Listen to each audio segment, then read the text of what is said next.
Super commando ध्रुव series उड़न तश्तरी के बंधक। इस यान में आपका स्वागत है आदरणीय। मिसाटे आपको प्रणाम करता है। आप तो काफी सभ्य लगते हैं और हमारी भाषा भी जानते हैं। आप किस ग्रह से पृथ्वी पर आए हैं? किस ग्रह से? क्या मैंने कोई गलत बात कह दी? नहीं नहीं आदरणीय, मैं किसी दूसरे ग्रह से नहीं आया हूँ। मैं भी आपकी तरह ही पृथ्वी का वासी हूँ। पृथ्वी के वासी?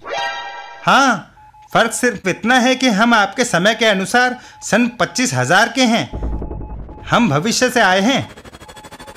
ध्रुव ने बड़ी मुश्किल से अपने घूमते दिमाग पर काबू पाया। सन 25,000 से? यानी आप समय यात्री हैं? हाँ, हम आप लोगों के वंशज हैं। आप हमारे पूर्वज हैं, इसलिए आप हमारे लिए आदरणीय हैं।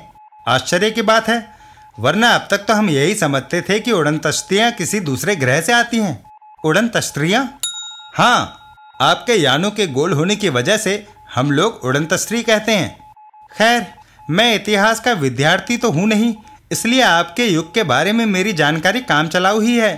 दरअसल हम आपके युग में ही नहीं और कई युगों में भी राजकीय यात्रा पर आते रहते हैं ताकि पृथ्वी की प्रगति पर नज़र रख सकें और मुसीबत के समय अपने पूर्वजों की सहायता कर सकें।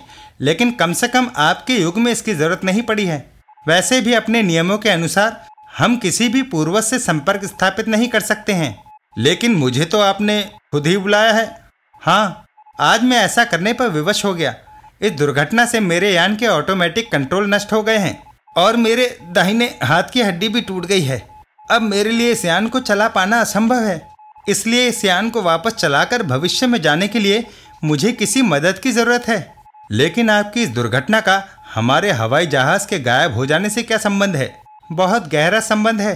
सिर्फ यही समझ लीजिए कि उसका अपहरण हमारे दुश्मनों द्वारा किया गया है। मैं इस अपहरण को रोकने में ही दुर्घटनाग्रस्त हो गया। मैं बस इतना ही कह सकता हूँ कि उस हवाई जहाज़ को अपहरित कर हमारे युग में ले जाया गया है। आपके युग में? यानी सन 25,000 में? लेकिन उस हवाई जहाज़ के यात्रियों को इस युग यानी सन 1991 में लाना बहुत ज़रूरी है। यह असंभव है। उनका अपहरण डिक्टेटर विटलर ने किया है और वह उन लोगों को कभी नहीं छोड़ेगा।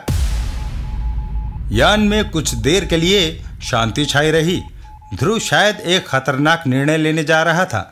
मिसाटे की नज़रें ध्रुव पर टिकी हुई थी और ध्रुव ने निर्णय लेने में ज़्यादा वक्त नहीं लिया।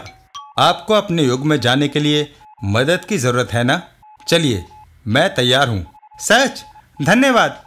आपको सही सलामत इस युग में पहुँचा देने की जिम्मेदारी मेरी रही। आप उस सीट पर बैठ जाइए और सबसे पहले उस पीले बटन को दबाइए। उसके बाद बाएं हाथ से तीसरे लीवर को खींचे रखिए और कीबोर्ड पर 25,496 टाइप कीजिए। ध्रुव ने मिसाटे के अनुसार उड़न तश्ती को कंट्रोल करना शुरू किया और एक हल्के से झटके के साथ उड़न तश्ती सैकड़ों किलोमीटर ऊपर अंतरिक्ष में उछल गई।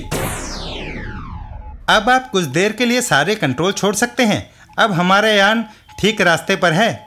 यह विटलर कौन है? इस सवाल का जवाब एक लंबी कहानी है। हम मानवों की मशीनी प्रगति सही मायनों में आपके युग से आरंभ हुई और फिर मानवों ने पीछे मुड़कर नहीं देखा। यही सिलसिला बढ़ता गया। धीरे धीरे मानव ज़्यादा से ज़्यादा मशीन पर निर्भर होते चले गए और फिर हमारी तकनीक इतनी उन्नत हो गई कि हम मनुष्य और पशुओं के क्षतिग्रस्त अंगों को धातुओं के कृत्रिम अंगों में बदलने लगे। आज यानी 25,000वीं सदी में हम शरीर का हर अंग बदल सकते हैं सिवाय मस्तिष्क के। जिन मानवों के शरीर में धातु के अंग लगे थे वह मेक मानव कहलाने लगे। इस चिकित्सा या अंग प्रत्यारोपण का एक बुरा असर यानी साइड इफेक्ट भी होता है। वह ये कि मेक मानवों में भावनाएं कम हो जाती हैं। भावनाएं कम होने से मेक मानव मानवों से अधिक क्रूर होते हैं। जिस मेक मानव के शरीर में धातु के जितने अधिक अंग होते हैं वह उतना ही अधिक भावनाहीन और क्रूर होता है। इस कारण हमारे समाज में एक दरार आती चली गई। मानव और मेक मानवों में खाई बढ़ने लगी। धीरे धीरे स्थिति ये हो गई है कि आज संसार दो भागों में बंटकर रह गया है। आधा संसार हम मानवों के अधीन है और आधा मेक मानवों के कब्जे में है। डिक्टेटर विटलर मेक मानवों का एक छत्र राजा है। उसमें भावनाएं लगभग शून्य हैं। क्योंकि मस्तिष्क के अतिरिक्त उसके शरीर का हर अंग धातु का है। इस कारण वह क्रूरता का जीता जागता रूप बन गया है। लेकिन आप लोगों के इस झगड़े में हमारे युग के लोग कहाँ से आ गए? सीधी सी बात है, आप लोग हमारे पूर्वज हैं और हमारी भावनाएं आप लोगों से जुड़ी हुई हैं। विटलर आप लोगों का अपहरण करके हम पर दबाव डालता है। वह आप लोगों को खत्म करने की धमकी देता है और अगर वह ऐसा करता है तो हमारा पूरा अस्तित्व ही खतरे में पड़ जाएगा, क्योंकि जब हमारे पुरखे ही नहीं रहेंगे तो हम कहाँ से पैदा होंगे। विटलर उन लोगों को तब तक बंधक बनाए रखेगा जब तक हम मानवों की अधीनता स्वीकार न कर लें। ओह, अब हमारा यान एकदम सही बिंदु पर है। आप उस नॉब को घुमाकर ऑन कर दीजिए। ध्रुव ने नॉब को ऑन पर घुमाया और उड़न तश्तरी एक स्थान पर रुककर भयंकर गति से घूमने लगी।